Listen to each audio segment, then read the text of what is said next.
শিল্পকর্মের অনেকগুলো মাধ্যম, নাচ, অভিনয়, কখনো ছবি আঁকা, কখনো বই লেখা। সাহিত্যকর্ম, শিল্পকর্ম নিয়ে দর্শকের, পাঠকের মন জয় করেছে, আলোচিত হয়েছে, দর্শকপ্রিয়তা পেয়েছে। কখনো কখনো আলোচনার পাশাপাশি সমালোচনার সম্মুখীনও হয়েছে, যেটি আমাদের অধিকাংশ শিল্পী হয়। আলোচনা, সমালোচনা একসঙ্গে চলতে থাকে আমাদের জীবনে। কখনো কখনো চমৎকার পোশাক নিয়ে অনলাইনে মানুষের দৃষ্টি আকর্ষণ করেছে, মানুষের দৃষ্টি কেড়েছে। চমৎকার মিষ্টি মেয়ে আসনা হাবিব ভাবনা, কেমন আছো? How sweet. ভালো আছি। তুমি কেমন আছো? আমি ভালো আছি, ধন্যবাদ। ওফ! তোমার কাছ থেকে এরকম একটা খুব প্রফেশনাল কথাবার্তা শুনে খুব অন্যরকম লাগছে। Thank you. Thank you. সেই আমরা তো আমাদের দুজনের একসঙ্গে পথ চলার অনেক বছর, কিন্তু অবশ্যই। আমরা যখন প্রচুর শুটিং করি, মাসে 30 হ্যাঁ, দিন শুটিং এর সময় আমরা একসঙ্গে হ্যাঁ। অনেক কাজ কাজ করেছি। করেছি। হ্যাঁ। আমাদের খুব টিপিক্যাল ওয়ার্ড যে স্ট্রাগলিং সময়, মানে অ্যাক্টর হ্যাঁ। হিসেবে, তাই না বলো? এখনো স্ট্রাগলিং এখনো পিরিয়ড তো মনে স্ট্রাগলিং, হয় হ্যাঁ চলতেছেই। চলছে। স্ট্রাগলের ধরন পরিবর্তন হয়, চাহিদার পরিবর্তন হয়, প্রয়োজনের হুম, পরিবর্তন হয়, কিন্তু স্ট্রাগলারটা যেমন মানে আমাদের জীবনের সঙ্গী হয়ে গেছে স্ট্রাগলিং। আসলেই। সত্যিই তাই। ভালো তো। আমি ভালো। কিন্তু এনজয় করি। ঠিক, হ্যাঁ?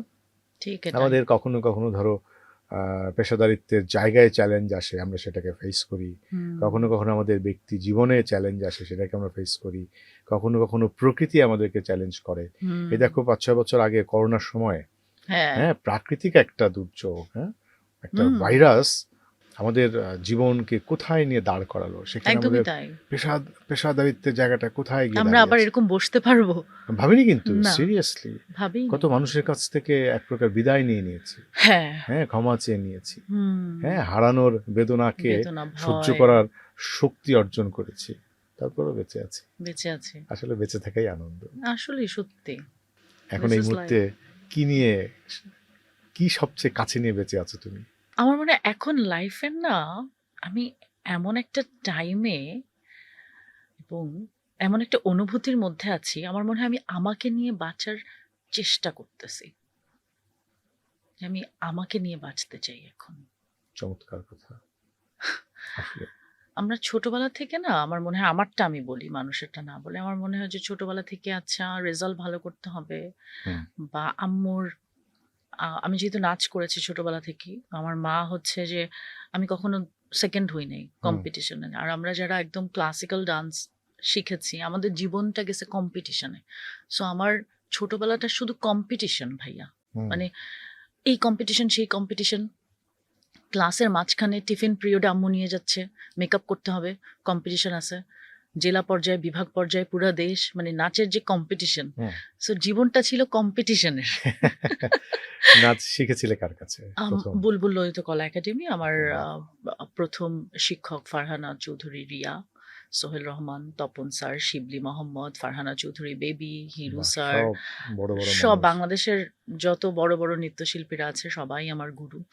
রাইজা খানম ঝুনু আমাদের নৃত্যগুরু মাতা। উনার কাছেও কয়েকটা ক্লাস আমরা পেয়েছি। কারণ আমরা যখন বাফাতে ভর্তি হয়েছি তখন ঝুনু আন্টি শুধু প্রিন্সিপাল। ঝুনু আন্টি তখন শেখায় না ক্লাসে। বেবি আপা তখন শেখায়। সো এখন আসলে আমি নিজের জন্য বাঁচার চেষ্টা করছি। চমৎকার কথা। আসলে নিজেকে নিয়ে বাঁচতে পারলে, আবার এই নিজ তো হুম, আসলে এই নিজের তো সংজ্ঞা সময় সময় পরিবর্তন হয়। আসলে হুম, কখনো কখনো এই নিজও বলতে আমি আমাকে বুঝি, হ্যাঁ, ব্যক্তি হুম, সাদাতকে বুঝি। হুম, আবার নিজ বলতে কখনো কখনো মনে হয় আমার স্ত্রী, কন্যা, পুত্র, সন্তান হুম, সবাইকে নিয়ে। একটা সময় নিজ বলতে বুঝতাম বাবা মা হুম, ভাই বোন। বাবা-মা। একটা সময় মনে হয় যে নিজ বলতে শুধু আমি এবং আমার কর্ম, হুম, আমি আমার অ্যাচিভমেন্ট, যেটি কখনো ছেড়ে যায় না। বাবা মা হুম। ছেড়ে গেছেন, ভাই বোন হয়তো ছেড়ে যাবে সো বা ট্রু, যায়, সো ট্রু, হ্যাঁ, সন্তান ছেড়ে সো যায়, ট্রু। কাজ আমাকে ছেড়ে যায় না। ছেড়ে যায় না। তো কখনো কখনো মনে হয় নিজ বলতে শুধু আমি এবং আমার কর্ম। একদম তাই। এটা ভাবনা, সত্যি কথা। আমরা এই শোটাতে আনকাস্ট পডকাস্টে আমরা আমাদের মানুষের, আমাদের শিল্পীদের জীবন এবং কর্ম নিয়ে আলোচনা করি। কাজে আমরা তোমার জীবনের কিছু কথা শুনবো, তোমার কর্মের কিছু কথা শুনবো, এবং জীবন ও কর্ম তো আমাদের আসলে খুব ওতপ্রোতভাবে জড়িয়ে থাকে, হুম যেটি তুমি একমত হলে যে আসলে দিন শেষে কর্মই আমাদের সঙ্গে থাকে। হুম এখন কর্ম কি করছো? তুমি তো অনেক অনেক কাজ অনেক করো, কিছু, হ্যাঁ, হ্যাঁ তুমি ছবি হ্যাঁ আঁকো, তুমি হ্যাঁ। লেখো। এই মুহূর্তে তোমার এঙ্গেজমেন্ট এই মুহূর্তে আমি কালকে রাতে 10টা ছবি এঁকেছি। একটা 10টা কিসে হ্যাঁ, এঁকেছো, মানে ক্যানভাস, না, পেপারে, পেপারে? Art paper, brown paper. So কালকে তোমার সাথে দেখা হলো, হুম। তো আমি অনেকক্ষণ আড্ডা দিলাম তোমাদের সাথে। তারপর আমি গেলাম আমার এক ভাইয়ের বাসায়, ওর সাথে আড্ডা দিলাম। ও আম লিচু দিল, ভাই বোনরা যেটা হয় হ্যাঁ, যে হ্যাঁ। একটু আদর করে। তো আমি বললাম যে না, আমার এখন কমতে হবে 10 কেজি, কারণ আমার লাস্ট সিনেমাতে আমি 10 কেজি বাড়িয়েছি, এখন ওই 10 কেজি আমাকে আগে তাড়াতাড়ি কমতে হবে। তো খুব মিষ্টি আম, অনেক মিষ্টি লিচু। তো ভাই বলছে যে না, এটা তুই পাবি না কোথাও, হুম, সব ফরমালিন, এটা হচ্ছে আমি স্পেশাল আনাইছি, হুম, এটা নিতেই হবে। হুম। তো সেটা নিলাম, এবং তারপর আমি লিচু খেতে খেতে আমি ভাবছি যে এখন আমি কি করব। আর আমি কেমন ভাইয়া, আমার প্রতিদিন কিছু না কিছু করতে হবে, হুম, কিছু না কিছু করতে হবে, মানে আমার শিল্পের সাথে থাকতে হবে কোনো না কোনো ভাবে। সেটা যদি একটা কবিতা লিখি আমি 4 লাইন, সেটাও আমাকে লিখতে হবে। তা না হলে আমার মনে হয় আমি কিছু করি নাই। ওইটা আমাকে খুব ঝামেলা দেয়। হুম। তো আমার মনে হয় I have to do something. যখন আমি ভ্যাকেশনে যাই, তখন আমার সারাক্ষণ মাথায় আসতে থাকে, উফ আমি তো কিছু করতেছি না, মানে আমি কিছু করতেছি না। সো এটা আমার খুব ঝামেলা হয়। তারপর আঁকতে আঁকতে দেখলাম যে 10টা ছবি এঁকে ফেললাম। যখন আমি 7টা আঁকছি তখন আমি গুনতেছি যে ও 7টা, আচ্ছা ওকে 10টা এঁকেই ঘুমাবো। তারপর 10টা ছবি আঁকলাম 4টা পর্যন্ত, রাত 4টা 4:30 পর্যন্ত। তারপর ঘুমালাম। আপাতত বাহ! এটাই করলাম আর কি। এখন তোমার সাথে কথা বলছি। বাহ! খুব ভালো। দেখো আমাদের আমরা যখন খুব একা থেকে আমার মাঝে, মাঝে ফিল হয় যে এমন কোনো হুম, সাহিত্যকর্ম বা শিল্পকর্মের সঙ্গে যদি নিজের হুম, কোনো সম্পর্ক থাকে যেটা একা, একা করা যায়। অভিনয়টা হুম। তো আসলে সবসময় একা, একা করা যায় না। আমার একটা সেট কখনোই করা লাগে, যায় না। আমার একটা মঞ্চ হুম, লাগে, হুম, আমার কিছু সহশিল্পী বা মানুষ লাগে, একা, একা হুম, করা যায় না। হুম, আমি খুব ফিল করি যদি কবিতা লেখার চর্চা থাকতো, আমি একা, হুম, একা বসে কবিতা লিখছি। আবার সেই কবিতা আমি পাঠ করছি বা হুম, রেকর্ড করছি বা শুনছি। আছে না অনেক, হ্যাঁ, কর্ম আছে যেটি নিজে করা যায়। হুম। এটা করতে পারলে ভালো লাগতো। যদি একটু ভালোভাবে গান গাইতে খুব পারতাম ভালো। একা, একা। হুম। হুম, কি আমার ভালো। তো আমার কাছে মনে হয় যে আই এম ভেরি রিচ। আমাকে আমার অনেক কলিগরা, মৌসুমী হামিদ আমাকে বলে যে মানে তুই যে কাউকে পাত্তা দেস না, এই জিনিসটা আমার তোর খুব ভালো লাগে। হুম, যে তো আমি বললাম যে না, আমি পাত্তা দেই, তোদের মনে হয় আমি পাত্তা দেই না, because of my personality maybe. But হ্যাঁ, এটা সত্যি যে আমার এটার সবচেয়ে বড় পাওয়া যে আমার খাতা কলম থাকলে, রং থাকলে আমার কিছু লাগে না আসলে ভাইয়া। তো একটা সময় তো আমরা ছাত্র জীবনে সবাই টুকটাক ছড়া কবিতা বোধহয় আমরা লিখি, কারণ হুম, আমাদের সময়, তোমরা এটা পেয়েছো কিনা এই সময়টা, আমাদের দেয়াল পত্রিকার একটা প্রচলন ছিল। হ্যাঁ, আমরা মানে প্রতিটা স্কুলে স্কুলে দেয়াল পত্রিকা, ছাত্রছাত্রীরা, আমরা শিক্ষার্থীরা, আমরা যে যা পারতো গল্প লিখতো, হুম, কেউ হুম, ছবি আঁকতো, কেউ ছড়া হুম, কবিতা, এগুলো লিখে ছাপানো হতো। তো ছাত্র জীবন থেকেই আমাদের টুকটাক কবিতা লেখা, ছড়া লেখা, ছবি আঁকার প্র্যাকটিস একটা হুম, ছিল। হুম, আর পারিবারিকভাবেও এই চর্চাটা অনেক বেশি ছিল। এখন আমি জানি না কি পরিমাণে আছে, কারণ আমি আমার নিজের পরিবারের মধ্যেও দেখি না, কারণ ওরা এত ব্যস্ত। আমার মেয়ে এবার ও লেভেলস দিচ্ছে, আজকেও তার ফাইনাল এক্সাম ছিল। হুম, তো রাউন্ড দ্য ইয়ার ওরা এতটাই ব্যস্ত থাকে, এক্সট্রা কারিকুলামের সুযোগ আসলে হয়ে ওঠে না। হুম, করে খুব কম, মাঝে মাঝে একটু ছবি আঁকে, মাঝে মাঝে দেখি একটা গান ছেড়ে হয়তো একটা নাচ প্র্যাকটিস করছে। হুম, ও আবার, আমার মেয়ের জন্ম যেমন 2009, আর মাইকেল জ্যাকসন চলে গেছে 2009, কিন্তু সে হুম। চরমভাবে মাইকেল জ্যাকসনের ফ্যান। এবং ছোটটার বয়স 9। বাহ! একটু আগেও আসার পথে পুরো গাড়িতে আমি দেখলাম সারাক্ষণ মাইকেল জ্যাকসন শুনলো, ওয়াও! আর সারাদিন মাইকেল জ্যাকসনের নাচ প্র্যাকটিস করছে। অ্যামেজিং! হুম। কিন্তু এটা তো ও শখের বশে করছে বা ওর ভালো লাগা থেকে করছে। হুম, এটাকে পারফরমেন্স লেভেলে বা ফর অডিয়েন্স ও ভাবছে না, হুম, বা ভাবতে হয়তো পারছে না। এখন হুম, কিন্তু আমরা অনেক বেশি এটা ছিলাম কিন্তু, যে আমাদের প্রতি বছরে কিছু অনুষ্ঠান করতে হবে, হুম, হ্যাঁ, হুম। স্কুল পর্যায়ে। আমার আমারটা কিন্তু আমার লেখালেখির বিষয়টা, হুম, এটা কিন্তু খুব অন্যরকম। কারণ আমার বাবা তো থিয়েটার করতো। হুম, আব্বুর দলের নাম ছিল প্রেক্ষাপট। তো আমি কিন্তু আমি আসলে টেসির যে রিহার্সাল রুম, হুম, ওখানে বড় হইছি। টেসিতে আব্বু রিহার্সাল করতো। হুম, সো আমি ক্লাস 5 পর্যন্ত ভাবতাম সবার বাবা আসলে শুটিং করে মানে অন্য কোনো প্রফেশন আছে এটা আমি ভাবতাম না। হুম, এবং ক্লাসে কথা হতো না আমার বেশি, আমার বন্ধু সংখ্যা খুবই কম। হুম, আর আমি সবসময় আমার বাবার বন্ধুদের সাথে বন্ধুত্ব করতাম, যেরকম তোমাদের সাথে আমার অনেক হুম, বন্ধুত্ব। আমার হ্যাঁ, বয়সী কারোর সাথে আমার কানেকশনই নাই, হুম, রাইট? সো ওইখান থেকে আমার লেখালেখির অভ্যাসটা আসলে, আমি রাইফেলস পাবলিকে পড়েছি, আমাদের ম্যাগাজিন ছিল, আমরা কখনো দেয়াল পত্রিকা এগুলো সম্পর্কে আমরা হুম, জানি না, আমি শুনেছি মানে হুম, তোমাদের মুখে পরবর্তীতে। আব্বু যেটা করতো, এটা তুমি তোমার বাচ্চাদের সাথে ট্রাই করতে পারো, যে আব্বু বলতো সারাদিন কি কি করলা হুম, আম্মু। সো আমি যখন বলতে শুরু করতাম যে হ্যাঁ তারপর তো এইটা করলাম, হুম, তারপর তো এই নানু বাসায় গেলাম, তারপর এটা হলো নাচের ক্লাসে গেলাম, তো আব্বু হ্যাঁ, তখন বলতো ও আচ্ছা আচ্ছা তুমি তাহলে একটা কাজ করো, তো তুমি সারাদিন লেখো, লেখো, তুমি এটা, জার্নাল, হ্যাঁ, হ্যাঁ তুমি সারাদিন কি কি করলা তুমি লিখে আমাকে দেখাও তো। সো ওই যে আব্বুকে লিখে দেখানোর একটা মানে ইচ্ছা, এবং আব্বু বলবে, বাহ তোমার এই লাইনটা হুম, খুব ভালো, মানে লেখকদের মতো, হুম, এটা কিন্তু তুমি খুব ভালো লিখেছো, এটা কিন্তু, আচ্ছা তুমি একটা গল্প লেখো তো, তুমি একটা গল্প চিন্তা করতে পারো, মানে এরকম। হ্যাঁ, বাহ, সো ওইভাবে আসলে আমার লেখার প্র্যাকটিসটা শুরু আমার হয়েছে, মনে হয় যে ওইটা ছিল, হুম, যে হুম। এটা আমার মনে হয়। আমারও ভাবনা যেটা মনে হয় যে আমাদের অনেক কিছু শুরুটা শৈশবেই হয়, হ্যাঁ, হ্যাঁ, হ্যাঁ। যেমন আমি অভিনয়ের কথা, এই যে অভিনয় আমরা খেলতে গিয়ে কিন্তু অনেক হুম। ভান করতাম, এই চল আমরা হচ্ছে গাড়ি গাড়ি ট্রুথ অ্যান্ড খেলি, বিলিভ। সো হ্যাঁ ট্রুথ, ইয়া। হ্যাঁ এই যে ড্রাইভার হয়ে গেলাম কিন্তু সেজে হ্যাঁ, সেজে গেলাম, হ্যাঁ। বা আমি ফাইটিং, আচ্ছা আমরা হ্যাঁ, ফাইটার, হ্যাঁ গান তো, রাইট। তো আমি তো ফাইটারের রোল প্লে করছি, আমি ড্রাইভারের রোল প্লে অ্যাবসলিউটলি, করছি, আমি পুলিশের রোল অ্যাবসলিউটলি। প্লে করছি, হুম, হাইড অ্যান্ড সিকে গিয়ে হাইড করো, নানা রকম হুম, আমরা হুম, হুম, ক্যারেক্টার প্লে হুম। কিন্তু শৈশবেই আমরা শুরু করি। তো আমরা হয়তো সেটা একটা প্রফেশনাল জায়গায় নিয়ে এসেছি, অনেক বন্ধুরা হয়তো সেটা শখের জায়গায় রেখেই ছেড়ে গেছে, ভুলে গেছে। হুম। আচ্ছা তুমি একটা শব্দ আমাদের বন্ধুদের মধ্যে খুব প্রিয়, তুমি তোমার খুব ডেলিভার তুমি করো, হ্যাঁ তুমি বুঝতে পারছো কি শব্দের কথা বলছি, জানি আমি। বলবে নাকি? ফালতু। ও ও গড! না তোমরা তারেক আঙ্কেল খুব ভালোভাবে আমাকে নকল করতে পারে। তারেক আনাম খান। হ্যাঁ, ভাবনা যেভাবে বলে ফালতু। ও গড!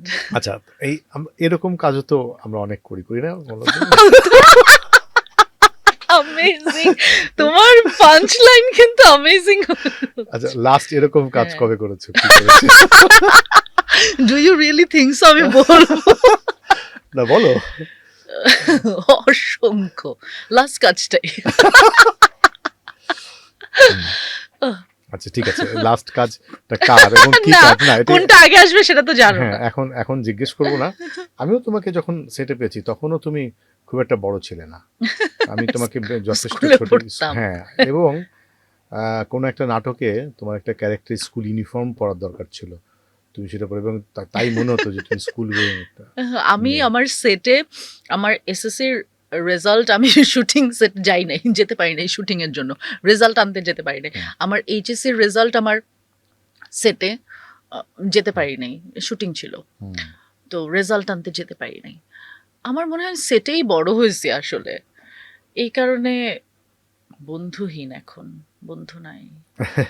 কেন সেটে বন্ধুত্ব হয় না? না, হয় না। তুমি প্রথম সিনেমা করলে কবে? ১ম সিনেমা উম 'ভয়ঙ্কর সুন্দর', হুম, ১৭ তে শুটিং শুরু। ১৭, ১৮ তে, হ্যাঁ, হ্যাঁ, শুটিং শুরু। এরকম। না, ১৮ তে রিলিজ, সরি। ১৭ তে। ভয়ঙ্কর সুন্দর, আমাদের প্রিয় নির্মাতা অনিমেষ আইচের, ওটার প্রযোজক কে ছিল? আমার বাবা ছিল। আমাদের প্রোডাকশন হাউস ছিল। হুম, আমরা ছিলাম। বাহ, ভালো। তার মানে তুমি ফিল্মেরও প্রযোজক বা তোমার হ্যাঁ, কোম্পানি। হ্যাঁ, হ্যাঁ, হ্যাঁ বলতে পারো। আর শেষ সিনেমা কোনটা? শেষ সিনেমা রিলিজ? না তো এই শুটিং রিলিজ যদি হয় তাহলে 'ল্যান্ড অফ দ্য প্রিন্সেস', যেটা সেটি মস্কোতে এখন গেল। বাংলাদেশে না। সেটা বাংলাদেশে এখনো মুক্তি পায়নি। আর যেটা শুটিং লাস্ট যেটা শেষ করেছি সেটা সুমন ধরের একটা সিনেমা, 'ডর' নামের। ডর, আচ্ছা ল্যান্ড অফ প্রিন্সেসের গল্পটা শুনতে চাই। এটা এটা এটা যেহেতু এখনো এটা দর্শক দেখেনি, হুম, দর্শক এটা সম্পর্কে জানেও না, হুম। তো আজকে আলোচনার মধ্য দিয়ে আমরা দেখি কিছু জানাতে পারি কিনা, যদি তোমার হ্যাঁ, কোনো হ্যাঁ, আপত্তি না অফকোর্স। থাকে না, বলো। অফকোর্স, এটা নিয়ে কিছুটা বলো। Of course. 'Land of the princess' হচ্ছে আমাদের যাত্রার সিনেমা। হুম, আমাদের ধরো আগে যে যাত্রা হতো, অমলেন্দু বিশ্বাসদের সময় যে যাত্রা হতো, যে ঈশ্বরচন্দ্র বিদ্যাসাগর করছে, রাইট? হুম, মাইকেল হচ্ছে। হুম, এখন তো আসলে যাত্রা প্রিন্সেসদের দখলে। ওকে। এখন যাত্রা হলো অশ্লীলতা। তো এই যে একজন অভিনেতা, এটা আমার সিনেমাটা একদম আমাদের সাথে যায়। সেটা হলো যে একজন অভিনেতা যে নবাব সিরাজউদ্দৌলা করছে, আমার সিনেমার গল্পটা এরকম যে সে বহু বছর ধরে নবাব সিরাজউদ্দৌলা করছে। ওকে। বাট তাকে একটু পরপরই ম্যানেজার এসে বলতেছে আপনি নামেন, মানে সবাই প্রিন্সেস রোজিকে দেখতে যাচ্ছে আপনি। তো একজন অভিনেতা যে নবাব সিরাজউদ্দৌলা এত বছর ধরে করছে, হুম। তো তাকে কেউ দেখতে চাচ্ছে না। প্রথম কথা, অভিনেতা হিসেবে এটা ভয়ঙ্কর কষ্টের যে আমার অডিয়েন্স আমাকে চাচ্ছে না দেখতে। হুম। আর মঞ্চে তো মানে এত সরাসরি হুম। দর্শক এবং আমরা, রাইট, সেটার সরাসরি প্রত্যাখ্যিত হওয়া, হুম। সেটা একটা কষ্ট। আবার অভিনেতার জায়গা থেকে যে আমার তো শেষ করতে হবে, যেরকম আমাকে যখন শুটিংয়ে ডিরেক্টররা কাট বলে দেয়, আমার অনেক সময় মনে হয় যে ভাই আপনি কাইটেন পরে, বাট আমাকে ফিনিশ করতে দেন। মানে আমার আমার কান্নাটা বা আমার হাসিটা বা আমার কনভারসেশনটা, আবেগটা। আবেগটা আমি শেষ করি। তারপর আপনি মানে প্যানেলে কাইটেন আপনার যতটুকু লাগে, বাট আমাকে শেষ করতে দেন। তো ওই জায়গার একটা কষ্ট। এটাই গল্প যে একজন অভিনেতা আসলে কিভাবে প্রত্যাখ্যিত হচ্ছে। এবং আমি যে রোলটা প্লে করেছি প্রিন্সেস রোজি, যে মানুষ আমার নাচ দেখতে চাচ্ছে, একটা মেয়ে আসলে কিভাবে, চেয়ারম্যান চলে আসছে গ্রামের, ব্যবসায়ীরা চলে আসতেছে যে প্রিন্সেসের সাথে কথা বলবে, অডিয়েন্স দেখতে চাচ্ছে, বাট আসলে কি মেয়েটা এইটা করতে চাচ্ছে? হুম। আসলে কি সে পেট খুলে ওড়না সরায় কি সে আসলে নাচতে চাচ্ছে? এটা কি তার ভালো লাগে আসলে? সে আসলে কেন করছে? তার ভেতরটা কি? আর তার বাইরেটা কি? So this is the film actually. এটা একটা কনফ্লিক্টের জায়গা, না? হ্যাঁ, এবং আমাদের মেসেজটা ছিল ইন্টারন্যাশনাল ফিল্ম ফেস্টিভ্যালে এটাই যে কমার্শিয়াল কাজগুলো বা মানে খুব বেশি এখন যে আমাদের হিট হওয়ার টেন্ডেন্সি, যে আমরা জানি যে কোনটা করলে আসলে মানুষ হিট হবে, সেটা আমাদের যাত্রাতেও চলে এসেছে। এবং এই যে কনফ্লিক্ট, যে একজন আর্টিস্ট আসলে কি চায়, ভালো কাজ করতে, আবার সে শুধুমাত্র যদি ভালো কাজ করে সেটা করে কি সে টিকে থাকতে পারে? তো হুম। পারে না। এই যে লড়াই একজন আর্টিস্টের ভেতরে বা একটা মানুষেরও ভেতরে, আগে তো সৎ মানুষদেরকে আমরা ভয় পাইতাম, এখন সৎ মানুষদেরকে নিয়ে সবাই হাসে যে ধুর কিছু করতে পারে নাই, রাইট? আগে আমরা ভয় পাইতাম। right? যে জামিল আহমেদের ক্লাসে আমার মনে হয় যে ভাই স্যার মানে কি, রাইট?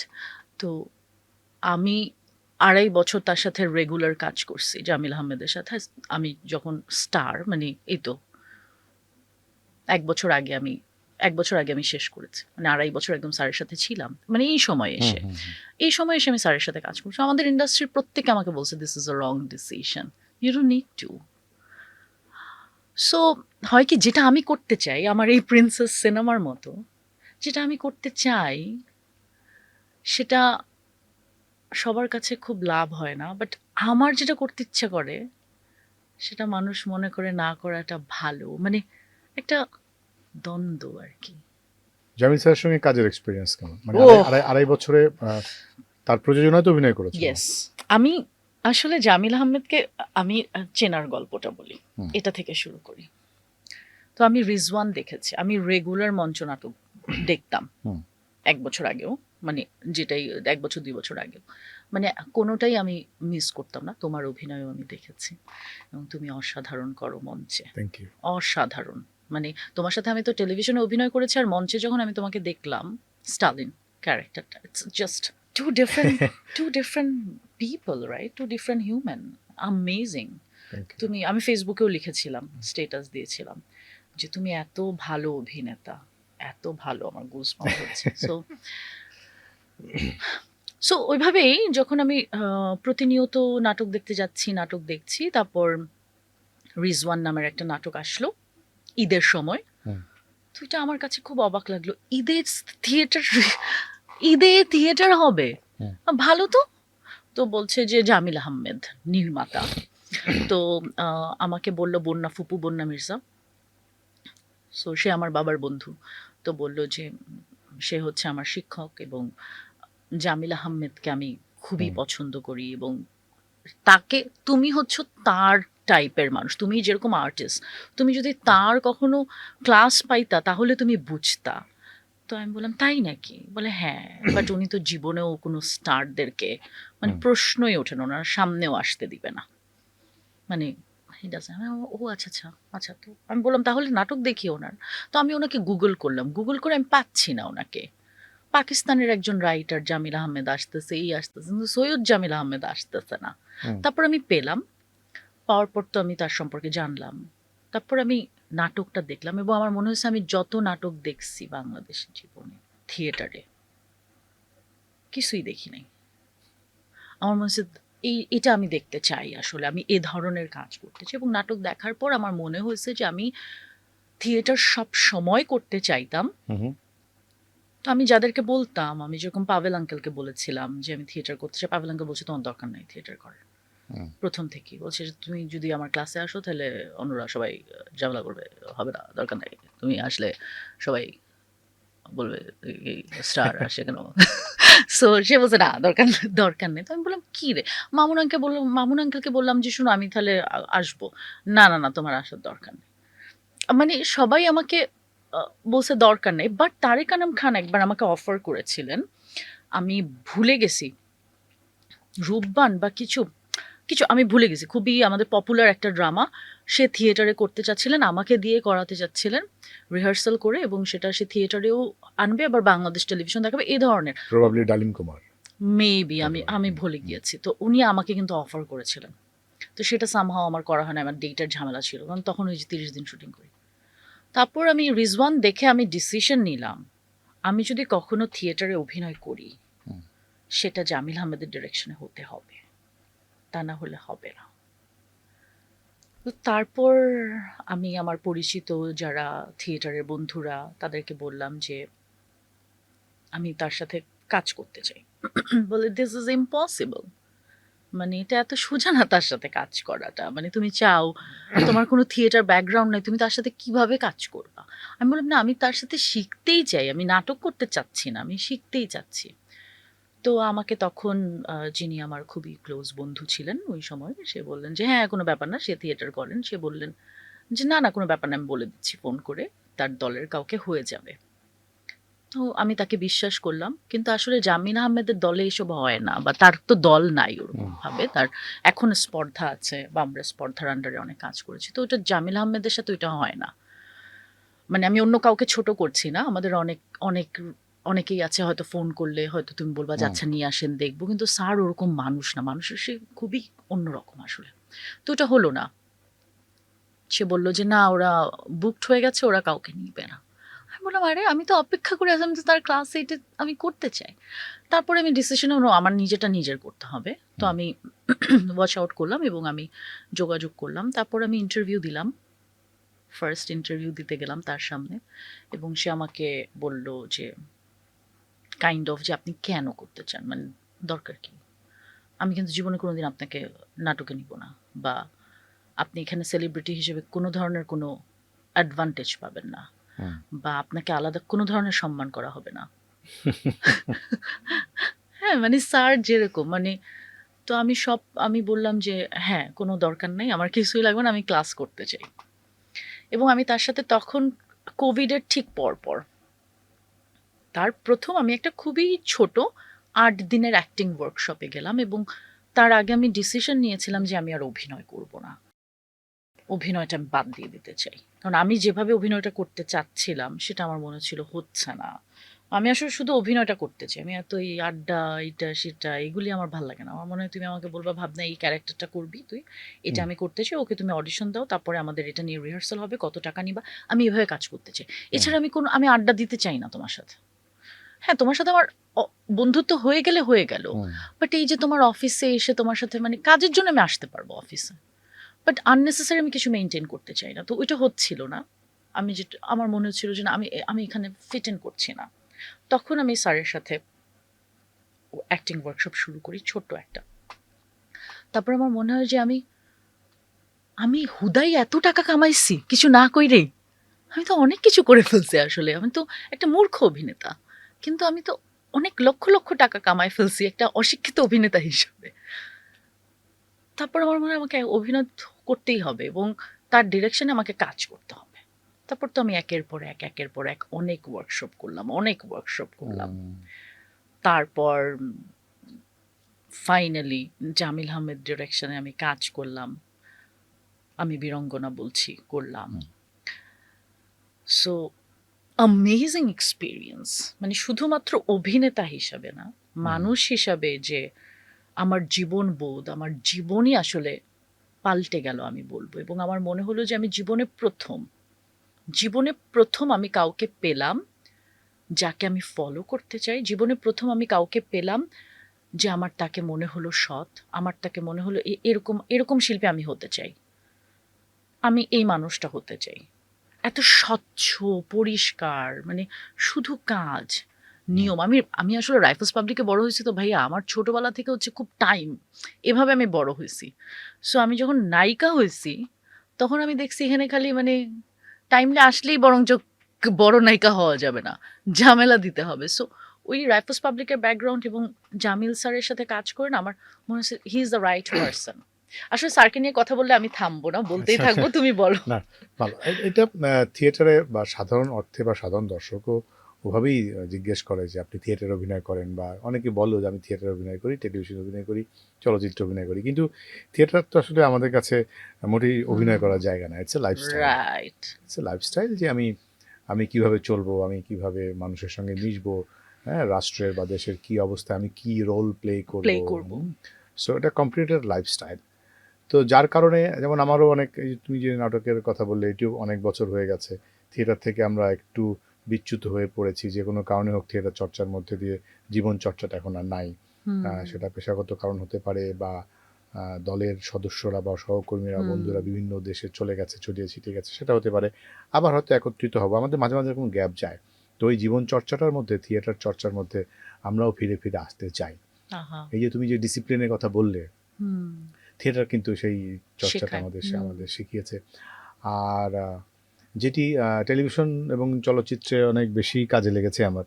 কারণ আমি কিন্তু বলছি না যে ওটা আমাদের টেলিভিশন বা চলচ্চিত্র ডিসিপ্লিনের জায়গা না। অবশ্যই এটা ডিসিপ্লিন আলাদা। হ্যাঁ? আলাদা, আলাদা, এইটা চর্চাটা আলাদা, একেবারেই আলাদা। আলাদা। অবশ্যই আলাদা। যেমন এটি আ খুব চর্মচক্ষে যদি দেখা যায় যে একটি টেলিভিশনের সেটে গেলে দেখাই যায় যে ঠিক আছে, ১০ জন অভিনয় শিল্পী আছে, কিন্তু চেয়ার হয়তো ২ টা, পার্টিকুলার কোনো ২ জনের জন্য, হ্যাঁ? কোনো একটা নাটকের সেটে গেলে হয়তো তুমি আমি এক চেয়ারে বসছি, আমাদের অনেক সহকর্মীরা হয়তো ওই পাশে দূরে দাঁড়িয়ে আছে। এটা কিন্তু আমরা দেখেছি বা এটা হয়েছে। কিন্তু হুম, থিয়েটারে কিন্তু এটা সবাই অসম্ভব। একদম ফ্লোরে সবই একই জায়গায় হ্যাঁ, বসা।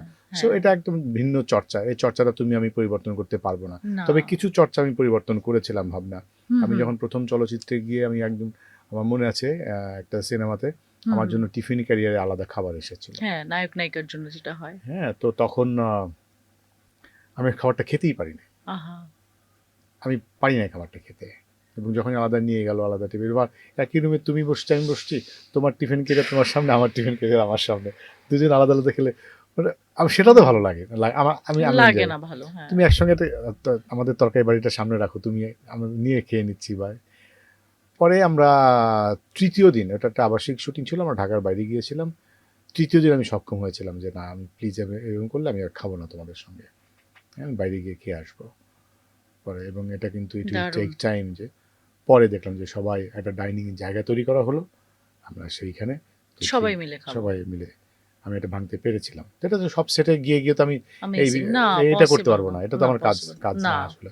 পসিবল তারপরে না। কিন্তু আমাদের নাটকের শিল্পীরা, আমি দেখেছি যে এই চর্চাটা আমাদের সিনেমায়, পরে অনেক সিনেমাতে আর পাই নাই এবং এটা চলে গিয়েছিল। কিন্তু হালে আবার দেখলাম, আমারও যেহেতু একটা গ্যাপ আছে, আমি দেশে ছিলাম না বেশ বেশ কিছুদিন, আমি একটা ব্যবসার কারণে বাইরে চলে গেলাম। এখন দেখলাম আবার ইউটিউবের কিছু নাটক এই চর্চাটা আমি সেটে পেয়েছি। আমি আসার পরে কিছু নাটক করেছি, দেখলাম যে না, আলাদা। তো এনিওয়ে, আমরা থিয়েটার চর্চা এবং টেলিভিশনের চর্চা, তো এই ডিসিপ্লিন একটু আলাদা কিছু কিছু জায়গায়। তো সেটি যদি ভালো লাগে আমরা চালিয়ে যাবো, যদি ভালো না লাগে আমরা পরিবর্তন করে ফেলবো।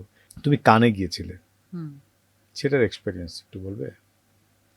হ্যাঁ, অবশ্যই। তুমি একটা কাকের একটা পোশাক পরেছিলে, কি যেন হুম, না? হুম। সেটা কত সালে? এটা ২ বছর আগে গিয়েছিলাম আমি কানে। তুমি 2 ইয়ার্স কাকের ব্যাক। ছবি এঁকেছিলে? কাকের ছবিও এঁকেছিলাম। তোমার প্রিয় পাখি কি কাক? কাক, হ্যাঁ। কাক আমার প্রিয় পাখি। বাহ! ভালো। কানের গল্প বলো। আচ্ছা, কানে আমি কিছুদিন আগে আমার ফেসবুকে দেখছিলাম, এই স এই সময় তো কান হয়, এই তো লাস্ট মাস।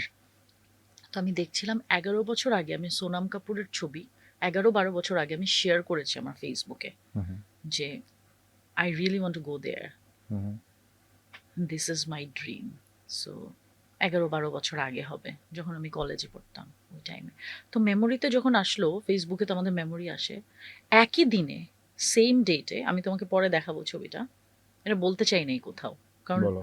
জিংস হয়ে যায়। সো একই দিনে আমি রেড কার্পেটে হেঁটেছি কানে। একই দিনে ১২ বছর পরে। বাহ! Same date. সো আমি অবাক হয়ে গেলাম। সো মানুষ যেটা চায়, সেটা মানুষ পারে করতে। মানে ডেটটা কত ছিল? ডেটটা আমার মনে নাই। ফেসবুকে আছে। একই ডেটে, একই ডেটে। তো কানে আসলে হয় না, Cannes is full of glamour, right? Hmm, সবাই কানে যেতে চায়। আর আমি সবসময় আসলে ওয়ার্ল্ড সিনেমার প্রতি আমার অনেক আগ্রহ। আমি চাই হলিউডে কাজ করতে। এটা আমি চাই। আমি এখনো চাই। এবং আমি জানি আমি করব। আমি জানি আমি কখনো সঞ্জয় লীলা বানসালির সেটে নাচবো। আমার মনে হয় যে আমার ডান্সটা সবচাইতে দারুণভাবে সে স্ক্রিনে আনতে পারবে। এটা আমার মনে হয়। আমি সঞ্জয় লীলা বানসালির ধরো ছবি ওয়ালপেপারে রাইখে দেই অনেক সময়। যে আমি ম্যানিফেস্ট করতেছি যে কবে ফোনটা আসবে? মানে কিভাবে কানেক্টেড হব? কিভাবে কানেক্টেড হব? সো কানের বিষয়টা এরকম ছিল। আমি সবসময় বলতাম যে আমি কিন্তু কানে যাবো, এবং আমি না প্ল্যান করতাম যে আমি কানে গেলে কি পড়বো। হুম, বুঝছো? কিন্তু কোনো কানেকশন নাই কিন্তু আমার সাথে কানের। এবং তখন বাংলাদেশের কোনো ছবি কানে গেছে বা এর ধরনেরও কিছু হয় নাই। তখন থেকে আমার কানের প্রতি ড্রিম। হুম, তো তারপর আমার মনে হলো যে আচ্ছা, আমি একটা ডিরেক্টরের জন্য অপেক্ষা করব। যে কবে আমাকে নিয়ে কে সিনেমা বানাবে। সেই সিনেমাকে আসলে সেই ডিরেক্টর কানে দিবে, ও জমা দিবে। হুম, সেটা কি কানে সিলেক্টেড হবে? তারপর আমি কি যেতে পারবো? হোয়াই? হুম, আমি কেন করব? তো আমি সার্চ করতে থাকলাম যে কানে আসলে মানে কারা যায়, কিভাবে যায়। তখন আমি দেখলাম যে কানে যে কেউ যেতে পারে, তুমি যদি আর্টের সাথে সংযুক্ত কেউ হও। হুম, তো তোমার ছবি নিয়ে যেতে হবে এমন কোনো কথা নাই। হুম, তুমি একজন অভিনেতা, তুমি অ্যাপ্লাই করবে। তোমাকে তারা যদি মনে করে যে হ্যাঁ তুমি যোগ্য, তুমি অ্যাক্রিডিটেশন পাবে, এবং দেন প্রসেসিং তুমি করবে এবং তুমি যাবে সেখানে। বাট সেখানে তুমি রেড কার্পেটে হাঁটার কোনো উপায় নাই যে তুমি রেড কার্পেটে হাঁটতে পারবে বা তুমি অফিসিয়াল রেড কার্পেটে যেতে পারবে। সেটা আমার সাথে মিরাকেলি ঘটছে। ওটা হুম, আরেকটা গল্প। সো তারপর আমি অ্যাক্রিডিটেশন নিলাম এবং আমি ইনভিটেশন পেলাম। তারপর আমি ভিসা পেলাম এবং গেলাম কানে। ৭টা ডিজাইনারের সাথে কাজ করলাম এবং আমার ডিসিশন ছিল যে আমি কানে প্রচুর সিনেমা দেখব। হুম, যে সিনেমাগুলো আমি বাংলাদেশে কখনো দেখতে পারবো না। আমি ১ম দিন ৫ ঘন্টার একটা মুভি দেখছি, 'নেপোলিয়ন'। হুম, ওইটা মনে হয় আরো ৮০ বছর আগের ছবি হবে। হুম, ব্লাক অ্যান্ড হোয়াইট 'নেপোলিয়ন', ৫ ঘন্টার মুভি। মানে পিটার ব্রুকের 'মহাভারতের' মতো। হুম, এরকম এত বড় মুভি। তো আমি জানতাম না এটা ৫ ঘন্টার মুভি। তো আমি তো ঢুকে গেছি একদম গাউন-টাউন পরে হলে। এবং লুমের থিয়েটার, ধরো সারা জীবন শুনছি যে লুমের থিয়েটার, ওয়াও! লুমের থিয়েটারে আমি বসে আছি। এবং আমি কানে গেছিলাম কিন্তু একা, একেবারেই। মানে কোনো বন্ধু-বান্ধব বা অন্য কোনো দেশের কারো সাথে আমার পরিচয় নাই, কিছু নাই। জাস্ট একেবারেই একা। মানে আমি আমার নিজের ব্যাগ নিজে ধরতেছি, নিজের মেকআপ নিজে করতেছি। তারপর ওই থিয়েটারে বসে নেপোলিয়ন দেখা। সো সব ফ্রেঞ্চ ভাষায় কথা বলছে। কারা সেই ফিল্মটাকে রেখেছে এখনো। আমাদের যেরকম ফিল্ম আর্কাইভ, তাদের ফিল্ম হুম, আর্কাইভের লোকজন কথা বলছে। সেগুলা তুমি শোনা যায়, আবার ইংরেজিতে তুমি শুনতে পারবা। সো এটা একটা অন্যরকম না, আলাদা এক্সপেরিয়েন্স। এবং তুমি যাদের সাথে বসে আছো, তারা প্রত্যেকেই সিনেমা প্রেমী এবং বিভিন্ন দেশের মানুষের সাথে তুমি একই জায়গায় বসে আছো। বিভিন্ন দেশের মানুষ কিন্তু প্রত্যেকেই আর্ট লাভার। প্রত্যেকেই সিনেমা প্রেমী অথবা আ মানে শিল্পের সাথে সবাই সংযুক্ত। বাট একেকজন একেক দেশের, একেকজন একেক রকম দেখতে। It's amazing. সো কানের ওই ৮-৯ টা দিন আমার সাথে প্রতিদিন মিরাকেল ঘটতো। প্রতিদিন, প্রতিদিন। জামিল স্যারের সঙ্গে কাজের এক্সপেরিয়েন্স অসাধারণ, অসাধারণ। গানের এক্সপেরিয়েন্স অসাধারণ। কিন্তু অনেক মানে মেনশন করবার মতো নয়। খুবই বিরক্ত হবার মতো এক্সপেরিয়েন্স হুম। কোথায় পেয়েছো তুমি তোমার এই ক্যারিয়ারে? সেটে, সেটে সেটে মানে কি জাতীয় বিটার এক্সপেরিয়েন্স কি হতে পারে? বিটার এক্সপেরিয়েন্স বা সব মনে হতে পারে যে এই কাজগুলো আসলে হওয়াই উচিত না ইন্ডাস্ট্রিতে। নির্মাতা বা কম জানে, বা হয়তো নির্মাতা আসলে খুব আর্ট কিছু করতে চাচ্ছে না, কিন্তু তার ইচ্ছাটা পরিষ্কার যে সে এটা বানাতে চাচ্ছে, ওইটাতে আমার কোনো সমস্যা। আমার সমস্যা হচ্ছে যদি কেউ মিথ্যা কথা বলে, এইটা আমার খুব ঝামেলা হয়। যে তুমি আমাকে বলছো তুমি গরুর মাংস খাওয়াবা, এখন তুমি আমাকে গরুর মাংস খাওয়াচ্ছ না 5 দিন ধরে, বাট তুমি আমাকে বলছো যে তুমি আমাকে খাওয়াবা আসলে, বাট তুমি আমাকে দিচ্ছ না। তোমাকে সারপ্রাইজড করছে। হ্যাঁ, মানে হোয়াট ইজ দিস? বা সেটে ধরো আমি যদি একদম ব্লান্টলি বলি যে সেটে মদ খাওয়া, মদ খেয়ে ডিরেকশন দেয়া। ও, এটা তুমি পেয়েছো সেটে? হ্যাঁ হ্যাঁ হ্যাঁ, আমি তুমি কারো নাম পেয়েছি। বলতে চাও? না, আমি বলতে চাই না, নাম বলতে চাই না, কারণ তার সাথে পরবর্তীতে আমার বন্ধুত্ব হয়েছে, সো আমি তাকে অপমান করতে চাই না। তো ওগুলা আমার কাছে মনে হতো কি, ওই যে আমি বললাম যে জামিল আহমেদকে আমার কেন পছন্দ হয়েছে, যে আমার কাছে না, এই যে আমি তোমার সাথে ইন্টারভিউ দিচ্ছি, এই জায়গাটা আমার কাছে মানে খুব গুরুত্বপূর্ণ, খুব সম্মান, আমি সম্মানের সাথে, কারণ আমি গুরুমুখী বিদ্যায় বড় হয়েছি। তো আমি যখন ঘুঙুরটা পড়তাম তখন আমি ঘুঙুরটা সালাম করতাম। হ্যাঁ, এটা বলতেছি অনলাইনে, আবার ফেসবুকে মানুষ অনেক কিছু লিখতে পারে। হ্যাঁ, ঘুঙুর আমরা সালাম করি, স্টেজ উঠি, আমরা আমাদের গুরুদেরকে পায়ে হাতে সালাম করি, আমরা স্টেজকে সালাম করি, আমরা অন্য যারা আমাদের সাথে নাচে তাদের প্রত্যেকে, গার্জেনরা যে বসে থাকতো, আমরা প্রত্যেকটা গার্জেন মানে এরকম সালাম করতে করতে করতে করতে করতে করতে করতে করতে তারপরে আমরা উইংসের সামনে দাঁড়াতাম। সো গুরুমুখী বিদ্যায় বড় হওয়া, তারপর যখন আমি যাদেরকে আমি ভাবছি যে আসলে সেটা একটা ডিরেক্টর তো গুরু হবে আমার, তাই না? এখন সে যদি আসলে আমার সাথে প্রেম করতে চায়, বা সে যদি আসলে মদ খায়, বা সে যদি আসলে আজে বাজে কথা বলে, তখন তো আসলে তার অ্যাকশনে আমার কিছু ক্রিয়া হয় না। ওইটা আমার ঝামেলা, ওইটা ভাল লাগে না আমার। আমি খুব মানে সিনসিয়ারলি কাজ করতে পছন্দ করি, আমার এরকম মানুষ ভাল লাগে। আমি এখন সিনসিয়ারলি কাজ করছি না বলো? হ্যাঁ, থ্যাংক ইউ। আমার তোমাকে এখন খুব ভাল লাগছে। এবং এটাই হওয়া উচিত। কিন্তু দেখো, পার্সোনাল লাইফে আমরা আড্ডা দিব, আমরা ফান করব, দ্যাটস ফাইন, বাট কাজের জায়গা, সেই জায়গাটা তো মানে তোমাকে তো মানে একটা জায়গায় তো তোমাকে শান্ত হতে হবে। এই তোমার নাটকের কথাটা মনে আছে কিনা, ট্রাফিকের একটা সমস্যা নিয়ে তুমি অনেক বছর আগে অভিনয় করেছিলাম। হ্যাঁ, আমি ট্রাফিক কন্ট্রোল পুলিশ ছিলাম, খুব ভালো একটা কাজ হয়েছিল। আমি একটু জীবনের দিকে যাই, কর্মের দিয়ে। তোমার এখন পরিবারে তোমরা একসঙ্গে কে কে আছো, কে কে থাকো? আমার মা, বাবা, আমার ছোট বোন, আমরা 4 জন একসাথে থাকি। বাহ, কি সৌভাগ্য। আলহামদুলিল্লাহ। হ্যাঁ। তোমার ছোট বোন? আমার ছোট বোন অনন্যা, অদিতি হাবিব, সে ফ্যাশন ডিজাইনার, ব্যবসা করছে, কাপড় বানায়, ডিজাইন করে। তুমি কি কোনো ব্যবসার সঙ্গে আছো? না, আমি কোনো ব্যবসার সাথে নাই। আমার জানি না, মনে হয় না ব্যবসা করতে পারবো কখন। সো আমার বোন করে, বাট আমি পড়েছি বিজনেসে, আমি পড়েছি ব্যবসায়। তোমার লেখাপড়া প্রথম মানে স্কুল কোথায় তোমার? আমার রাইফেলস পাবলিক, একদম কেজি থেকে একদম এইচএসসি পর্যন্ত, অ্যান্ড এরপর ওয়েক্সাম গ্ল্যান্ডার ইউনিভার্সিটি ওয়েলসে, লন্ডনে, সেখান থেকে গ্র্যাজুয়েশন কমপ্লিট করেছি। মাঝে আমি 2টা সেমিস্টার করেছি নর্থ সাউথে, তারপরে আমি 2টা সেমিস্টারের পর ধানমন্ডি থেকে এত জ্যাম থাকতো, তো আমি বলেছি আমি এটা করতে পারবো না, আমি এত জ্যাম কেন যাব। তারপর আমি ইউল্যাবে পড়েছি 2 মাস, তারপরে আমি ভয়ঙ্কর সুন্দর করা শুরু করার পর তারপর আমার 2 বছরের একদম গ্যাপ পড়াশোনায় করি। ইউল্যাবে তুমি তখন যুবদাকে পেয়েছিলে, খালেদ খানকে পেয়েছিলে? আমি আসলে আঙ্কেলকে, আমার বাসা আর ইউল্যাব হচ্ছে অপোজিট ছিল, তো আব্বু প্রায় সময় আঙ্কেলের সাথে আড্ডা দিতে যেত, এবং আঙ্কেলকে আমি দেখেছি। এবং আমি তখন ভর্তি যখন হব, আব্বু আমাকে আঙ্কেলের কাছেই প্রথমে নিয়ে গেছে যে আমার মেয়ে ভর্তি হতে চায়। তো উনি আমাকে বলছে তুমি ফিল্ম অ্যান্ড জার্নালিজমে ভর্তি হবে না, এটা আমি বলছি না না, আমি এটা ভর্তি হব না। বলছে কেন? আমি বলছি টিচার কারা আমাকে দেখতে হবে, যে কারা টিচার, আমি কি তাদেরকে টিচার হিসেবে মানবো কিনা। বলে আমি বলছি না, আমি লিটারেচার পড়তে চাই। তখন আমি বেসিক্যালি লিটারেচার পড়তে চাইছিলাম, আর ইকোনমিক্স পড়তে চাচ্ছি। আমি ইকোনমিক্সে খুব ভালো ছিলাম, আমি স্কুল থেকে ইকোনমিক্সে সবসময় আমি A+ পেতাম। সো আমার খুব ইচ্ছা ছিল আমি ইকোনমিক্সে পড়বো, সেটা পরে কি পড়লে? লিটারেচার? ব্যবসা। পরে আমি ব্যবসা পড়লাম। হ্যাঁ, ইকোনমিক্স, লিটারেচার, ব্যবসায় চলে গেলে। এখন তুমি ব্যবসাও করছো না? না।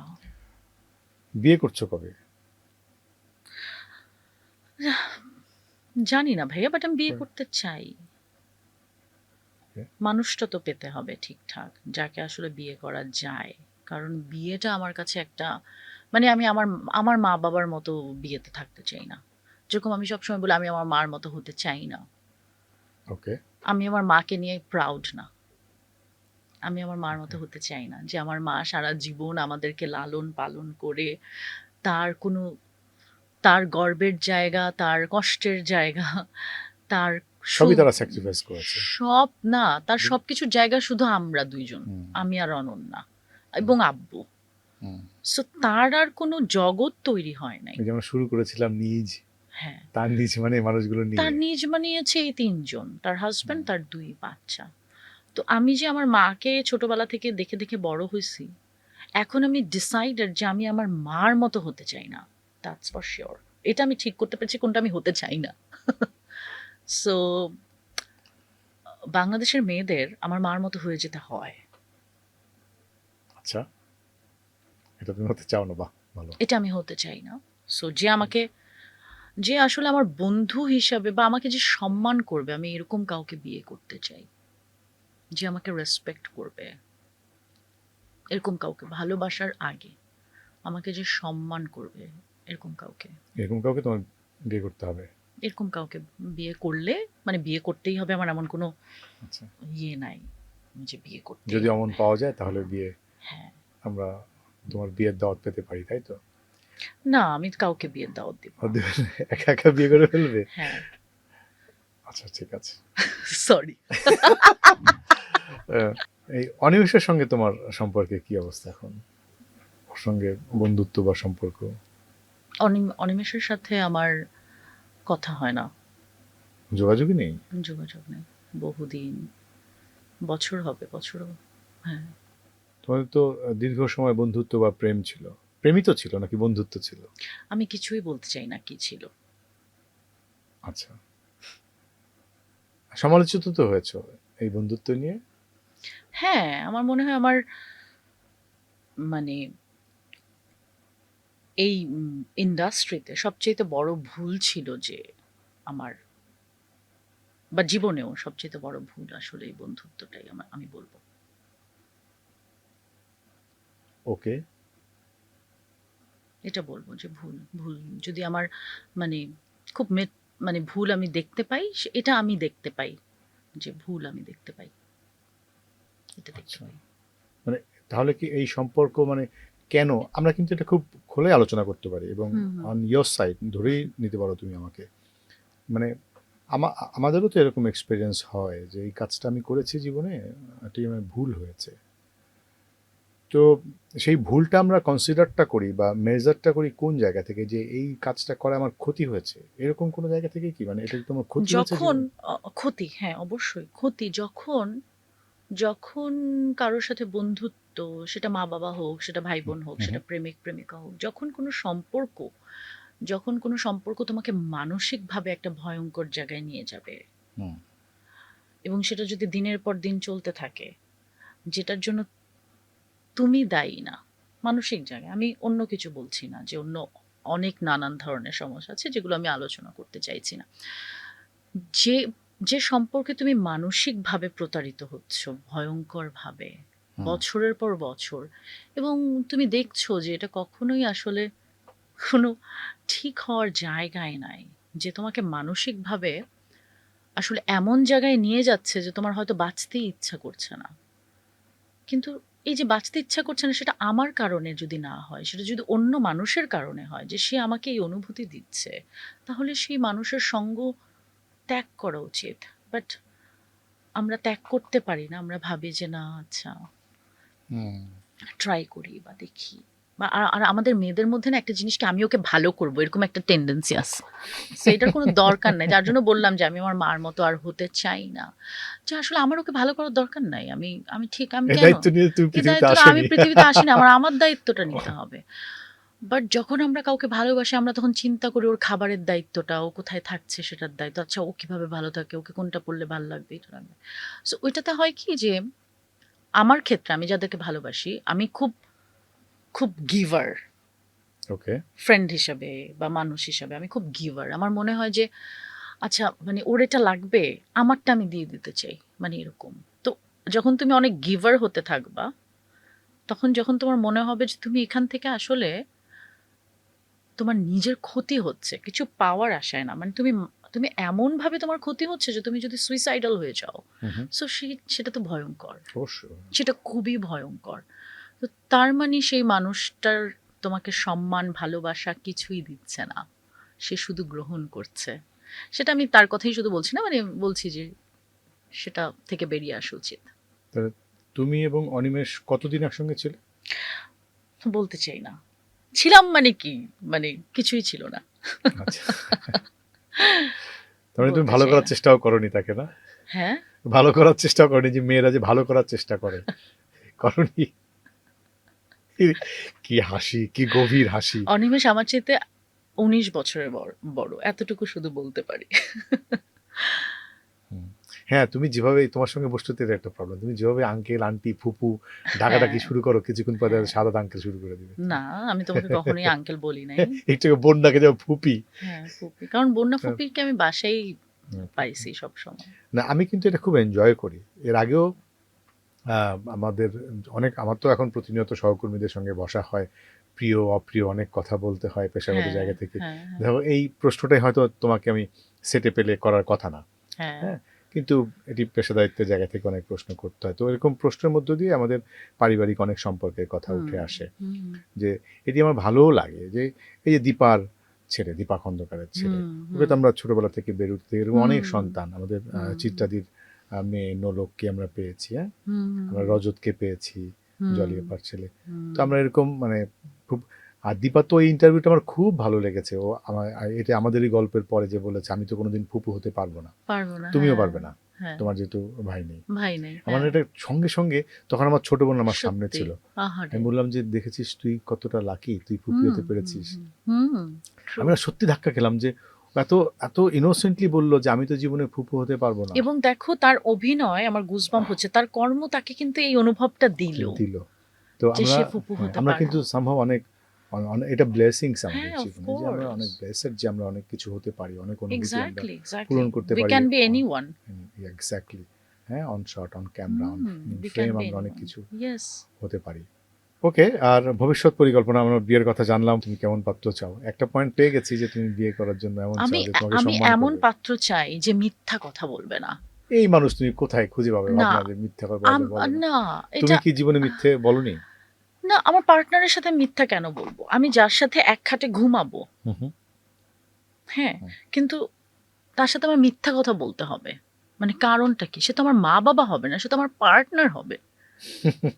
তাই না? হুম, আম্মু-আব্বুর সাথে আমরা মিথ্যা কথা বলতে পারি। হুম, হুম। বাট আমি এমন পার্টনার চাই যে partner in crime. Okay fine. মানে আমরা একসাথেই ক্রাইমও মিথ্যা করবে। বলতে পারি আমাদের প্যারেন্টসদেরকে, সেটা হতে পারে। বাট পার্টনার মানেটা, আমরা কি বন্ধুদের সাথে মিথ্যা বলি? আমি আমার বেস্ট ফ্রেন্ডের সাথে মিথ্যা বলি না। ও জীবনের সকল কথা আমার সাথে বলে। বাট এটা আমাদের সোসাইটি আমাদেরকে শিখাইছে যে আমাদের পার্টনারের কাছ থেকে সবসময় লুকাতে হয় সবকিছু। সেটা পার্টনারশিপ হয় না। For me it's not. মিথ্যা কথা, আমি এমন ছেলে চাই যে মিথ্যা কথা বলবেন এবং মদ খাবে না। That's what I want. I hate this two things. কত পুরুষের নিজের নাম নিজেই কেটে দিল, এই হ্যাঁ, দুইটা ক্যাটাগরিতে নিজেই হ্যাঁ, নিজের নাম না, কেটে দিল। আমি কোনো যে ছেলে মদ খায়, যে পুরুষ ড্রিংক করে, হুম, অ্যালকোহলিক, হুম। সে মিথ্যা বলবেই। সে মিথ্যা বলবেই। সো আমি আসলে কোনো ধরনের অ্যাডিক্টেড কারোর সাথে তুমি তুমি ড্রিঙ্ক করো? না। তোমরা তো কখ- জানো আমি কখনোই কখনো ড্রিংক করতে? করি না। কখনোই না। তো তার জন্য আমার সেই এক্সপেরিয়েন্স নাই আসলে, রাইট? যে কত মজা এরকম। No, I don't think so actually.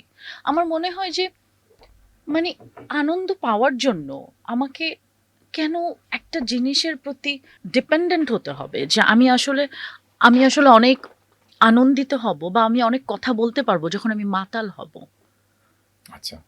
So এটা আমার কাছে, আর আমি আসলে অনেক মাতালদেরকে দেখছি তো। তুমি অনেক মাতাল দেখেছো, হ্যাঁ, হ্যাঁ। অনেক মাতাল তো হ্যাঁ। দেখেছি। সো আমার কাছে মনে হয় যে তার পার্সোনালিটিটা একদম নষ্ট হয়ে যায় যখন সে ড্রাঙ্ক থাকে। তখন না, সে যেটা না, সে সেটা বলছে কিন্তু সে সেটা না। বা তার পার্সোনালিটিটা আমি বলতাম, বা আমি এটা বলি যে আমার না খুব লুজ লাগে পার্সোনালিটিটা তখন। আমার মনে হয় যে সে সোজা হয়ে বসতেও পারছে না, বা মানে হোয়াট ইজ দিস, বা যে কথাগুলো বলছে খুব, আমার কাছে খুব সস্তা মনে হয়, হুম। খুব নোংরা মনে হয়। আমি হেট করি যারা মদ খায়। ঘৃণা করি। হুম আমার সবচেয়ে বড় ক্ষোভ, আমার মনে হয় ভয়ঙ্কর সুন্দরে আমার ক্যারেক্টার ছিল যে মেয়েটা পানি জমাতো। হুম হুম। সো নয়নতারা চরিত্রটা এরকম ছিল যে মেয়েটাকে পানি দেয় নাই কেউ, পানি আসে নাই বস্তিতে, তো মেয়েটাকে পানি দেয় নাই, তো মেয়েটা এত জায়গা থেকে প্রতারিত হয়, তার শরীরের দিকে তাকে এই করে, পানি দিবেই না। তো তারপর যখন মেয়েটা এভাবে মেয়েটাকে মারে, মেয়েটা পানি আনতে যায়, তো মেয়েটার কাপড় চোপড় দেখে অন্য বস্তির মানুষরা যে পানি নিতে আসছোস মানে লেগে যায়, এবং তারপর সবাই মিলে মেয়েটাকে মারে হুম এবং মেয়েটা অসুস্থ হয়ে যায় মানসিকভাবে। এরপর মেয়েটার একমাত্র গোল থাকে যে মেয়েটা পানি জমাবে। হুম তো ওই আগ মুহূর্তে সে না পানি দেখলে সে কাঁপতে থাকে। সো পানিটা দেখার পর সে নিতে পারে না, সে ফেলে দেয়। তো আমার মনে হয় যে এই মদ এবং মদের বোতল আমার জীবনে এরকম একটা জায়গায় আছে যে আমি যদি কাউকে মদ খেতে দেখি বা আমি যদি মদের বোতল এখন দেখে আমি মানে তাকাইতে পারবো না, মানে এদিকে থাকবো, আমার মনে হবে যে আমি কাঁপতেছি বা trauma, this is my trauma. So আমি চাই যে কোনো মদখোরের সাথে আমার জীবন আর না পরিচয় হোক। ওকে, বাহ ভালো। শুভকামনা তোমার জন্য। তবে আমি কিন্তু এর ব্যতিক্রমও দেখেছি। আমি অনেক মানুষকে দেখেছি এরপরে আরো গভীর আলোচনা করে, অনেক গুরুত্বপূর্ণ বিষয় নিয়ে আলোচনা করে, সাহিত্য নিয়ে আলোচনা করে, বাট খুব কম। দু একজনকে পেয়েছি এরকম কিছু। ভয়ঙ্কর সুন্দরে তোমার ওই সেটটা আমার কাছে অদ্ভুত লেগেছে।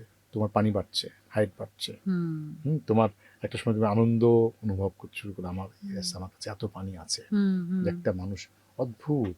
অদ্ভুত ওই জায়গাটা।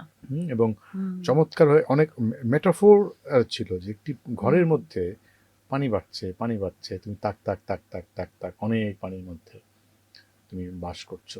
ভয়ঙ্কর সুন্দর। ভয়ঙ্কর, হ্যাঁ, সৌন্দর্যের ভয়ঙ্কর সুন্দর, ভয়ঙ্কর রূপটা। ভয়ঙ্কর সুন্দর আসলে অনেক পরের ছবি, ওটা এখন হওয়া উচিত ছিল, হুম 12-10 বছর পর হওয়া উচিত। ওটা আমরা আগে করে ফেলছি আর কি। না আমিই করতে চাচ্ছিলাম এই স্টোরিটা, সবাই আব্বু বা নির্মাতা বা সবাই আসলে ওরা অন্য গল্প করতে চাচ্ছিল, বাট আমি করতে চাচ্ছিলাম এই স্টোরিটা। আছে গল্প তোমার নির্বাচিত। হ্যাঁ, আমি বলছিলাম যে আমি এটা করতে চাই, এটা আমার বেশি পছন্দ হয়েছে, I I want to do this role. এই এই ভালো কাজ কিন্তু এরকমই হয়, সময় উত্তীর্ণ কাজ এমনই হয়। হুম মেজবাহুর রহমান সুমন সেদিনকে তার ইন্টারভিউ বলেছিল যে আমরা কেন হুম এসে এখন 80-র দশকে একটি গান নিয়ে কথা বলছি, বা এখনো সেটি আধুনিক মনে হচ্ছে, সময় উপযোগী মনে হচ্ছে, কারণ সে সময়ের চেয়ে অনেক এগিয়ে ভেবেছে। এগিয়েছিল, তো রাইট। আমাদের শিল্পকর্ম তো আসলে সময়ের চেয়ে অনেক এগিয়েই তাই, ভাবে আমাদের। একদমই তাই, হুম, একদমই তাই। এবং ভয়ঙ্কর সুন্দর, ভয়ঙ্কর সুন্দরের জন্য কিন্তু আমি 3 বছর কোনো কাজ করিনি, জানো তো। ওকে। আমি টেলিভিশনে কাজ বাদ দিয়ে দিয়েছিলাম, আমি প্রতিদিন রিহার্সাল করতাম, ডিরেক্টরের সব কথা শুনতাম। তারপর মনে হলো যেগুলোর কোনো কিছুরই আমাদের ইন্ডাস্ট্রিতে দরকার ছিল না। তোমাদের বন্ধুত্ব কি ওই সিনেমার মধ্যে হয় না আগে পরে? না না, তার আগে, তার আগে? তার আগে আমার বন্ধুত্ব হওয়ার জন্য আমি তাকে ডিরেক্টর হিসেবে সিলেক্ট করেছি, সে আমাকে সিলেক্ট করে নাই। যেটা ইন্ডাস্ট্রির সবাই ভাবে যে হুম। সে আমাকে সিলেক্ট করেছে, সে আমাকে সিলেক্ট করে নাই, আমি তাকে সিলেক্ট করেছি। তাহলে বিষয়টা কি, আমরা এরকমও শুনেছি, মানুষ বলেছে যে হুম। তোমার সঙ্গে সম্পর্ক থাকায় অনিমেষ আইচ কয়েকটি সিনেমা করার সুযোগ হয়েছে বা পেয়েছে, তাহলে কি বিষয়টা সত্য? অবশ্যই ভয়ঙ্কর সুন্দর তো তাই, কারণ যেহেতু এটা আমাদের প্রোডাকশন, সো আমি চেয়েছি যে সে ডিরেকশন দেখ। এখন আমার বাবার প্রোডাকশনে অবশ্যই আমার বাবা আমার কথার গুরুত্ব দেবে, হুম। খুব স্বাভাবিক। যে যেরকম আমাদের লাস্ট সিনেমাতে হচ্ছে আমরা বর্ষণকে কাজ করেছি আমার মার জন্য, আমাদের বর্ষণকে নেওয়ার ইচ্ছা ছিল না, আচ্ছা। আমাদের অন্য আরেকজনকে নেওয়ার ইচ্ছা ছিল, তার নামটা না বলি যেহেতু সে করে নাই, বর্ষণের নামটাই বলি। তো বর্ষণ এসেছিল 3-4 কেজি মিষ্টি নিয়ে আমাদের বাসায়। এটা কোন সিনেমা? যাপিত জীবন, যেটা রিলিজ হবে ভাষা আন্দোলনের ফেব্রুয়ারিতে ইনশাল্লাহ আমরা রিলিজ করব। তো বর্ষণ এসেছিল অনেকগুলো মিষ্টির বাক্স নিয়ে অডিশন দিতে, এবং আসার পরও আমার মাকে বলছিল যে আন্টি জায়নামাজ আছে, আমি নামাজটা পড়বো, আচ্ছা নামাজের টাইম হয়ে গেছে। সো আমার মার জন্য দ্যাটস এনাফ আচ্ছা। For a good people, okay. So আমার মার কথা হচ্ছে ওকেই নিতে হবে। ওকে। তো তারপর আমাদের ওর সাথে কথা বলে আমাদের মনে হচ্ছিল আমার আব্বুর, আমাদের পুরো টিমের, আব্বু ডিরেকশন দিয়েছে ওই মুভিটা, সো আমাদের মনে হচ্ছিল আমরা বর্ষণকে নিতে চাচ্ছি না ওর সাথে কথা বলে, বাট আমার মা হচ্ছে অ্যাডামেন্ট, না না ওকেই নিতে হবে, ও খুব ভালো ছেলে, তো ওকে নিতে হবে। সো এই কারণে তাকে নিতে হয়েছে। তো ওরকম আর কি, যে আমার বাবা বর্ষণ ভালো অভিনয় অফ করে, course I am good just actor. I just like uh him, character, yeah of হ্যাঁ। Course he is. সো ওইখান থেকে অফকোর্স আমাদের প্রোডাকশন আমি চেয়েছি যে অনিমেষ ডিরেকশন দিবে, Okay. যেহেতু আমি অ্যারেঞ্জ করেছি কাজটা, হুম। সবকিছু আমি করেছি, আমরা চেয়েছি আমরা একসাথে কাজ করি। ব্যবসা সফল হয়েছিল? না ব্যবসা অবশ্যই করেছিল? না, ভয়ঙ্কর ভাবে লস হয়েছে ভয়ঙ্কর সুন্দর তোমাকে ভয়ঙ্কর ভাবে ক্ষতিগ্রস্ত করেছে। সবকিছুর ক্ষেত্রে আমি বলবো সবকিছুর ক্ষেত্রে। ছবিটি আবার হলে নিয়ে আসো, আনবে নাকি, দেখবে নাকি, বা অন্য কোথাও বিক্রি করেছো? ছবি তো এখন পর্যন্ত সমস্ত রাইট এখন তোমার নাকি? এখন না, ইয়েতে আছে, কে যেন একটা ওটিটি প্ল্যাটফর্মে OTT তে। আছে আছে আচ্ছা। কি, আরে গানগুলো সব রিলিজ হয় যেখানে, জি সিরিজ জি আছে, সিরিজে। ইউটিউবে পাওয়া যাবে। ইউটিউবে হ্যাঁ, পাওয়া যাবে। জি সিরিজ কিনেছিল। ভয়ঙ্কর সুন্দর করতে গিয়ে আমি অনেক কিছু শিখেছি, অনেক কিছু। আচ্ছা, এখন যে ইউটিউবে প্রচুর নাটক হয়, হুম, মানে ইউটিউব চ্যানেলগুলো, এবং ভালো ভালো নাটক হয়, সেখানে অনেক বাজেট বেড়েছে। হুম, তুমি কি ইউটিউবে অভিনয় করছো, না করতে চাও না, বা এরকম না কিছু আমি কোনো? আগ্রহী না, না মানে ইউটিউবে নাটক করতে তুমি আগ্রহী না? না আমি নাটকই করতে আগ্রহী না, তাহলে এখন কি শুধু থিয়েটার আর সিনেমা করবে? শুধু থিয়েটার আর সিনেমা করব, বাহ, এবং আমি এমন সিনেমা করব যেখানে 90% প্রেজেন্স আমার, ওকে। আদারওয়াইজ করবই না। এটা তো পুরো পৃথিবীতেই আসলে খুব কম হয়। মানে এখন পর্যন্ত দেখো যে গল্পে পুরুষের প্রাধান্য বেশি থাকে, হুম এবং সারা পৃথিবীতেই কিন্তু সম্মানের জায়গাতেও কিন্তু পুরুষ অনেক এগিয়ে, হুম তাই না? Hmm, of course we live in a patriarchal world, এটা এটা কি উই আর পরিবর্তন জাস্ট করতে পারবে তুমি? ফাইটিং। তোমার কোনো লেখায়, তোমার কোনো ছবিতেই শুধুমাত্র প্রকাশ করতে পারবে, কিন্তু আমার পুরো আমার মনে হয় যে এই যে আমি করছি এটাই তো পরিবর্তন। হুম, আমি কখনো আমার আমার আমার কোনো বড় নির্মাতার যেরকম, হ্যাঁ বলতে পার আমার সাথে একজন নির্মাতার বন্ধুত্ব ছিল, বাট তার কোনো কাজ আমি করি নাই, সে আমার অনেক কাজ করছে, তার ওকে, হয়তো হ্যাঁ আমিও তার হয়তো নাটক করেছি বা কিছু, বাট হুম, সে আমার কাছ থেকে মানে আমি বলবো যে আমার কাছ থেকে ভালো কাজ পেয়েছে, আমি তারও কাছ থেকে কিছু পাই নাই, বিকজ হুম, আমি তার ক্যারিয়ারের অনেক পরে তার সাথে আমার পরিচয় হয়েছে, সে অনেক সিনিয়র ছিলেন, রাইট? সো তার কাছ থেকে আমার মানে ওরকম, আর এবং আমি তার সাথে কখনো কাজও করতে চাইতাম না, যে I don't want to work with you, okay. So আমি কখনো কোনো বড় নির্মাতার আমার আশীর্বাদ নাই, বা কোনো হিরোর সাথে আমি প্রেম করে, বা কোনো ডিরেক্টরের সাথে প্রেম করে, তাদের সাথে একের পর এক কাজ করে করে হুম, বা জুটি বেঁধে আমি এই পর্যন্ত আসি নাই।